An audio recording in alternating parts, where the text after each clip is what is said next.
और गर्व अनुभव हो रहा है। श्री श्याम चांडक जी एक बड़े उद्योगपति, समाजसेवी, शिक्षा व साहित्य प्रेमी तथा मानव सेवा ही माधव सेवा है कि जीवंत मूर्ति। आपका जन्म 31 जुलाई 1950 को अकोला में हुआ। आपने 1972 में बिट्स पिलानी से विज्ञान में ग्रेजुएशन किया है। आप 1975 से 1976 तक महाराष्ट्र कोल एंड कोक मर्चेंट्स एसोसिएशन के उपाध्यक्ष रहे हैं। इसके पश्चात आप 1976 से 1977 तक all India coal and coke merchants association Kolkata के अध्यक्ष रहे हैं। यही नहीं, एक सफल उद्योगपति के रूप में आपको वर्ष 1974 व 75 में दी गई उत्कृष्ट सेवाओं के लिए नई दिल्ली में उद्योग रत्न सम्मान से विभूषित किया गया। जहां तक समाज सेवा का संबंध है, श्री श्याम चांडक जी लॉयंस क्लब इंटरनेशनल के सदस्य हैं और इसके 4 सम्मेलनों में भाग ले चुके हैं। आप लड़कियों की शिक्षा पर बड़ा जोर देते हैं और पिछले 13 वर्ष से उन्हें छात्रवृत्ति प्रदान कर रहे हैं। आप समस्त देश की माहेश्वरी समाज की महिलाओं के साहित्यिक उत्थान के लिए पिछले 3 वर्ष से 1 लाख रुपए का साहित्यिक पुरस्कार भी प्रदान कर रहे हैं।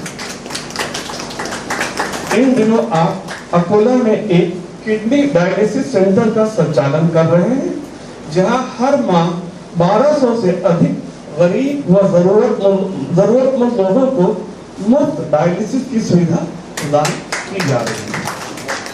इस पूरी अवसर पर श्री श्याम चांडक जी जैसे सेवाभावी, दूरदर्शी व बहुआयामी व्यक्तित्व को अपने मध्य पाकर हम बड़ा गौरवान्वित अनुभव कर रहे हैं और इस शुभ अवसर पर मैं पुनः आपका स्वागत करता हूं और आशा करता हूं कि आज के इस सार्वजनिक कार्यक्रम में आपकी उपस्थिति हम सब के लिए और अधिक शुभ, मंगलमय व स्मरणीय रहेगी।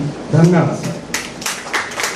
भगीरथी में किया था और इस वर्ष का कार्यक्रम हम लोग सोमवार को 16 तारीख को पूर्णम है, 16 तारीख को पूर्णिमा का कार्यक्रम हमारा श्री आंजनेय स्वामी मंदिर में संपन्न होगा। आप सभी कवियों से निवेदन है, कृपया समय पर आकर उस कार्यक्रम को सफल बनाइए और उसमें भरपूर कविताएं सुनाइए। आप जितनी कविताएं सुना सकते हैं सुनाइए, हम लोग पूरा अवसर प्रदान करेंगे। श्री आंजनेय स्वामी टेम्पल NTR गार्डन के अपोजिट में, बिल्कुल नेकलेस रोड। आइए शोभा देशपांडे जी से रचना सुन लेते। शोभा देशपांडे जी। मंच को नमन, सभी को नमन करते हुए को बधाई देते हुए। स्वर्गातील परी त्रिभाषा में है, स्वर्गातील परी। हॅलो हॅलो, मी स्वर्गातील परी आहे। हॅलो हॅलो, मी स्वर्गातील परी।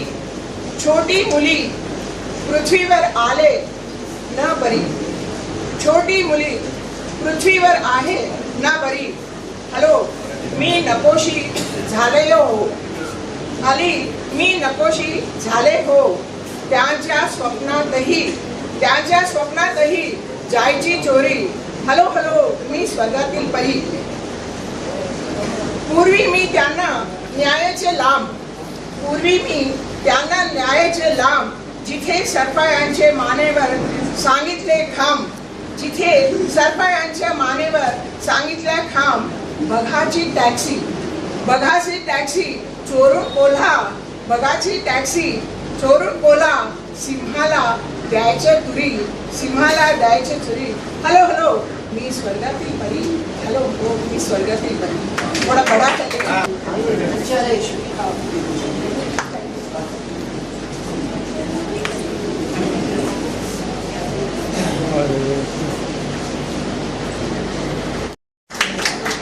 रवि भाई जी पाठ होगा, उसके बाद यल रंजना जी का भी यहाँ स्वागत सम्मान। डॉक्टर प्रेमलता श्रीवास्तव जी को हार्दिक शुभकामनाएं। उनकी साहित्य यात्रा ऐसे ही आगे बढ़ती रहे और हमारा मार्गदर्शन करती रहे। एक कविता प्रस्तुत कर रहा हूँ कि कविता क्या है? कविता क्या है? क्या मात्राओं का गणित है या तुकबंदी कर लय में पिरोया मणिक है? क्या कविता जीवन का कहानी किस्सा है या हमारे वर्तमान का कोई जीवित हिस्सा है? क्यों कवि लिख वेदना संवेदना तृप्त हो जाता है और एक अलौकिक अनुभूति को प्राप्त कर जाता है? शब्दों का समूह, शब्दों का प्रवाह क्यों स्वतः ही निकल आता है जिसे पढ़ सामान्य मनुष्य चकित रह जाता है? करुणा, प्रेम, श्रृंगार और रस कवि की पहचान है। शब्द कवि के हृदय की आन बान और शान है। कविता कवि की मनोस्थिति बताता विज्ञान है। जो शब्दों के बीच पढ़ा लिख ले, जो शब्दों के बीच लिखा पढ़ ले वही विद्वान है।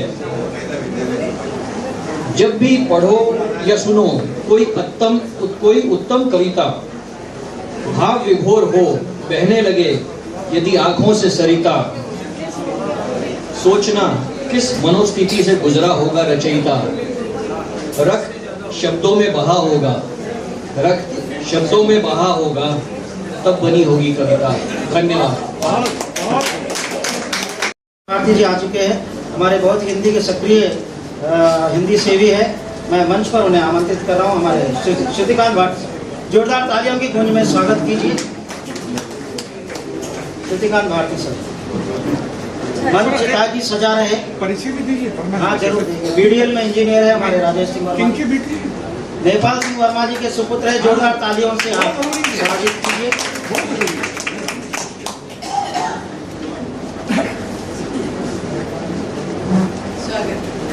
आप सभी का वंदन, अभिनंदन। मंच को सादर नमन करती हूँ। कई वर्षों से यहाँ कवि सम्मेलन में आती हूँ और सब कवियों की कविताएं सुन के चले जाती हूँ। तो मैंने सोचा कि सबको मैं झेलती हूँ तो आज मैं भी सबको झेलाऊंगी। उसके पहले मैं मेरी प्रिय प्रेमलता जी को बहुत बहुत बधाई देती हूँ, हार्दिक बधाई देती हूँ। और उनका और मेरा परिचय मैं समझती हूँ पिछले 35-40 वर्षों से सतत है। जब वे कॉलेज में पढ़ती थी तब से वो हमारे पास आती हैं, क्योंकि मिलित प्रकाशन का इतिहास भी 50 वर्षों 55 वर्षों का है। तो आदरणीय रविरंजन जी भी आते थे, वो भी हमारे बहुत अजीज हैं। और जितने लोग स्टूडेंट हैं सब बड़ी बड़ी पोस्ट पे पहुँचे हैं, जिसका हमें बहुत गर्व होता है। एक बार मैं अपनी आत्मिक बधाइयाँ प्रेमलता जी के लिए बहुत बहुत प्रेषित कर रही हूँ। मेरी कविता है। मेरे दोस्त ने मुझसे कहा, मेरे दोस्त ने मुझसे कहा, एक बड़ी समस्या से जूझ रहा हूँ। मैंने कहा, सुनाओ क्या मन में चल रहा है। उसने कहा, देखो दोनों खिंचा चुके हैं चित्र, दोनों की ही पसंद है एक ही इत्र। मैंने कहा, पहेलियां मत बुझाओ, स्पष्ट कहो मेरे घनिष्ठ। दुखी मन से उसने बतलाया, पत्नी से रोज होता है झगड़ा, फिर भी खिलाने ले जाता हूँ उसे पेटीस और रगड़ा। दिल की सब बातें बता देता हूँ उसे, दिल की सभी बातें बता देता हूँ उसे। गलतियाँ निकालती हैं हजार, सुन सुनकर हो जाता हूँ मैं बीमार। मैं मुस्कुराया, तुरंत उसे हल बतलाया। पूछा, पत्नी को शुद्ध हिंदी में क्या कहते हैं। उसने कहा अर्धांगिनी। मैंने उसे समझाया पत्नी को आधी बातें ही बताया करो, चैन से रातें गुजारा करो। ये मौका नहीं मिलेगा, उसके लिए मैं निवेदन कर रहा हूँ, छोटी छोटी कविताएं प्रस्तुत कर सहयोग दीजिए। आइए, मैं कन्नड़ भाषी, हिंदी में बहुत अच्छी सुंदर कविताएं लिखती है विजय लक्ष्मी बसवाई। मंच को आदर नमन, सबको मेरा प्रणाम। शीर्षक है जन जन मिलन। जन जन से तू मिलना बंदे, हाथ जोड़कर शीश झुकाकर, थोड़ा हंसकर गले लगाकर, फिर देखना तू जन जन में राम पाएगा, राम राज्य फिर आएगा। जन जन से तू मिलना बंदे, मान अभिमान को पीछे छोड़कर, गुण अवगुण से आगे बढ़कर। जन जन से तू मिलना बंदे, मान अभिमान को पीछे छोड़कर, गुण अवगुण से आगे बढ़कर, फिर देखना तू रिश्तों में अमृत घुल जाएगा, हर रिश्ता अनमोल बन जाएगा। जन जन से तू मिलना बंदे, भिन्न मतों के भेद मिटाकर, मानवता का धर्म निभाकर, फिर देखना तू देश को विशेष बनाएगा, अनेकता में एकता लाएगा। खुद से भी तू कभी मिल ले बंदे, खुद से भी तू कभी मिल ले बंदे, मुसीबतों में हिम्मत जुटाकर, मुसीबतों में हिम्मत जुटाकर, कोशिशों को कामयाब बनाकर, फिर देखना तू जमीन पर तारे पाएगा, तेरा जमीन आसमां बन जाएगा, तेरा जमीन आसमान बन जाएगा। विजय लक्ष्मी बसवा जी का सम्मान होगा। डॉक्टर प्रेमलता श्रीवास्तव जी हाँ सम्मान करेंगी। डॉक्टर प्रेमलता श्रीवास्तव जी।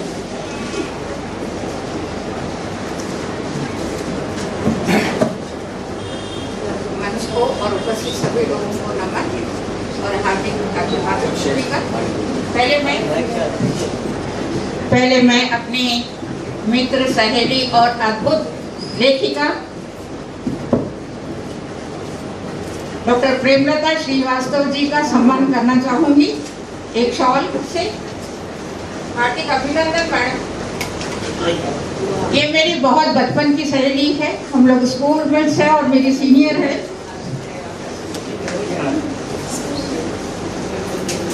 और साथ में पढ़ाते हैं। स्कूल के फ्रेंड्स हैं ये लोग दोनों। एक बार तालियां जोरदार दोस्ती के लिए। मैडम सामने देखिए, आप भी आइए। Thank you. मैडम सामने देखिए, एक मिनट मैडम रुकिए।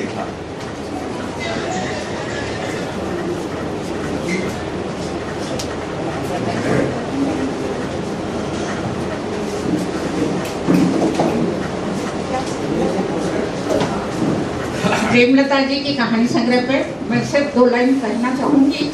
जैसे बहुत सारे विद्वानों ने बहुत कुछ कहा है, परंतु साहित्य समाज का दर्पण होता है और इस बात को प्रेमलता जी ने बहुत अच्छे से समझाया है अपने कहानी संग्रह में और नारी व्यथा को बहुत अच्छा लिखा है। उनकी 2-3 कहानियां, विधवा और दूसरी छल और तीसरी बेटी ने बहुत मर्मस्पर्शी कहानियां हैं जिसने मेरे दिल को बहुत छुआ है और नारी व्यथा को बहुत अच्छा प्रस्तुत किया है। और ये तुलसी की पंक्तियों को इन्होंने प्रूव किया है कि नारी जीवन गतिविधि नचरी, नारी जग माही, पराधीन सपने बहुत अच्छा किया है। और सबसे खूबी प्रेमलता जी की कि इन्होंने किसी भी कहानी का दुखांत नहीं किया। हर कहानी का अंत किसी न किसी प्रकार से सुख में किया है। और इसी व्यथा को मैं अपने शब्दों में कहूंगी। जिंदगी की बेवफाई पर अक्सर खामोश हो जाया करती हूँ, अपनी उलझनों को खुद ही सुलझा लिया करती हूँ। कैसे करूँ मैं अपने गमों की नुमाइश, इसीलिए बस मुस्कुरा दिया करती हूँ। जिंदगी तो एक शतरंज है, हर बाजी खेल लिया करती हूँ। हार या जीत का कोई गम नहीं, हर शय और मात पर हंस दिया करती हूँ। जिंदगी से जब कहती हूँ कि ले चल मुझे हंसी वादियों में, न जाने पर भी खुशी मना लिया करती हूँ। मन की पीड़ा और तड़प को यूं ही सह लिया करती हूँ। हृदय की ज्वाला को हंसकर शांत कर लिया करती हूँ।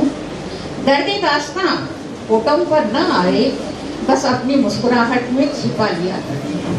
धन्यवाद।